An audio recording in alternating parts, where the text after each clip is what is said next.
Rail gate পেরোনোর সময় up পূর্বা এক্সপ্রেসের চাকা থেকে ধোঁয়া বের হতে দেখে যাত্রীরা আতঙ্কিত হয়ে পড়েন। তড়িঘড়ি বর্ধমান হাওড়া কট শাখার মশাগ্রাম রেল স্টেশনে 12381 আপ পূর্বা এক্সপ্রেস ট্রেনটিকে দাঁড় করিয়ে দেওয়া হয় রেলের পক্ষ থেকে। পূর্বা এক্সপ্রেসের 05158 সি বগি থেকে ধোঁয়া বের হতে দেখা যায়।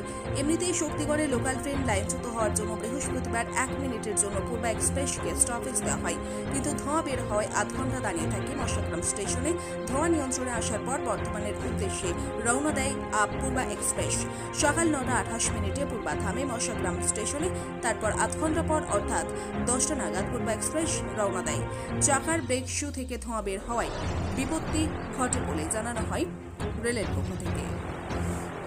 মশাগ্রাম স্টেশন বাজারে যখন পূর্বে এসে দাঁড়ালো, তারপরে নাকি মাইকে অ্যানাউন্স করলো যে পূর্বায় নাকি নিচে থেকে আগুন বেরোচ্ছে, ধোঁয়া। যে আমরা সব শুনে এলাম, যে এসে দেখার পর দেখলাম যে হ্যাঁ সত্যি ধোঁয়ার মতো বেরোচ্ছে।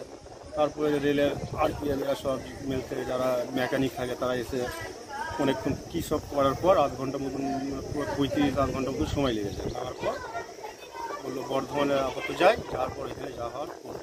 কটা নাগাদ ঘটনাটা ঘটেছিল? এটা হয়েছে মোটামুটি ওই 9:30 জাস্টের ওপর। আচ্ছা, এটা কোন স্টেশনে হয়েছে? এটা হচ্ছে মশাগ্রাম স্টেশন বাজার। আপ না ডাউন ছিল পূর্বাটা? আপে ছিল। আপ পূর্বা ছিল। দিয়ে এসে দাঁড়ানোর সাথে সাথেই কি এখানেতে এই দুর্ঘটনাটা ঘটেছে? হ্যাঁ, দুর্ঘটনা না, মানে ধোঁয়াটা বেরোতে বেরোতে আসছে। আচ্ছা, দিয়ে আগুন লেগে গেছিল নিচে থেকে? নিচে মানে আগুন, তারপরে জাস্ট ধোঁয়া বেরোচ্ছিল, খুব আচ্ছা প্রচণ্ডভাবে ধোঁয়া বেরোচ্ছে। দিয়ে কতক্ষণের চেষ্টা আগুন নেভানো হয়েছে? মোটামুটি ওই দাঁড়াবার সঙ্গে মোটামুটি লেগেছে 10-15-20 মিনিট এরকম সময় লেগেছে। আর এই আগুন লেগে যাওয়ার ঘটনাটা রেল কর্তৃপক্ষ কিছু জানিয়েছে, কিছু জানাচ্ছে কিভাবে লেগেছে? না, সেটা এখনো যেরকম জানা যায়নি কিভাবে। দিয়ে আগুন নিভিয়েছে? আগুনটা নিভিয়েছে। আচ্ছা, দিয়ে তার পরবর্তীতে কতক্ষণ বাদ এখান থেকে ছাড়ে মশাগ্রাম থেকে? ওই মোটামুটি 35 মিনিট পর। 35 মিনিট পর, আধ ঘন্টা মিনিমাম সময় লেগেছে নাকি? একদম অবশ্যই। আপনার নাম? আমার নাম মনোজ সাহানি।